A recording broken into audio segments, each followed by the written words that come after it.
ജോലി കിട്ടാനായാലും ശരി. ഇപ്പോൾ തന്നെ ഒരു സാക്ഷ്യം കേട്ടില്ലേ, 2002 TTC പാസ്സായ ആളാണ്. ഇക്കാലങ്ങളിൽ എത്രയോ ടെസ്റ്റുകൾ അവർ എഴുതിയിരിക്കുന്നത്. പക്ഷേ 2016 വന്ന് ഉടമ്പടി ചെയ്തപ്പോൾ 17 അമ്മക്ക് ജോലി കൊടുത്തിരിക്കുന്നു. Praise the Lord. അപ്പോൾ അമ്മ ഇത്രയും സ്പീഡായിട്ടാണ് വിഷയം ഇടപെടുന്നത്.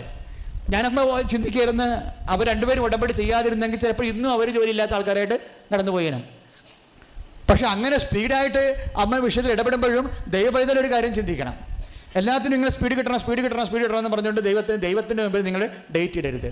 നമ്മുടെ വിഷയത്തിൻ്റെ സമയം ദൈവത്തിന് നിശ്ചയിച്ച് നമ്മൾ കൊടുക്കരുത്. പ്രത്യാശ ലൂസ് ചെയ്യാൻ പോകണം അങ്ങനെയാണ്. മറിച്ച് ദൈവം ഫിക്സ് ചെയ്യേണ്ട സമയം, ദൈവം ഫിക്സ് ചെയ്യേണ്ട. പിന്നെ സമയത്തിൻ്റെ മേലെ അമ്മയ്ക്ക് ഒരു അധികാരമുണ്ട്, നിങ്ങൾക്കറിയാമല്ലോ. ബൈബിൾ പറയണത് സമയം ദൈവത്തിൻ്റെതാണെന്ന് പറയും അല്ലേ. അമ്മയുടെ കാലം വന്നപ്പോൾ ആ ഒരു അധികാരത്തിൽ അമ്മയ്ക്കൊരു അധികാരം കൊടുത്തിട്ട് പറയണത്, mother you can also fix time.